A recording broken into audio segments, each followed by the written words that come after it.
చూడండి, మీ అమ్మకి అర్థమయ్యేలా చెప్పండి. నన్ను చాలా ఇబ్బంది పెడుతుంది.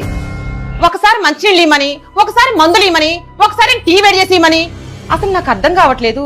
ఇంట్లో నేను పని మనిషినా 24 గంటలు సేకరి చేయడానికి? అరే, ఇంట్లో కోడలు అలా మాట్లాడితే ఎలాగే?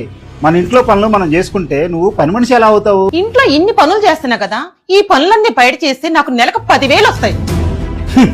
నీతో వాదించడం నా వల్ల కాదే. శాలరీ వచ్చిందా మీకు? ఇదిగో ఈ 20,000 ఇంట్లో ఖర్చు కోసం, ఇదిగో ఈ 3,000 నీ ఖర్చు కోసం, ఈ 10,000 నువ్వు ఇంట్లో పని మనిషిలాగా పనిచేస్తున్నందుకు.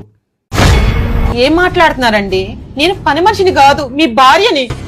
పొద్దున నువ్వే చెప్పావు కదా పని మనిషినని. మన పెళ్ళైన రోజు నుంచి ప్రతిరోజు నిన్ను రాణిలా చూసుకున్నా.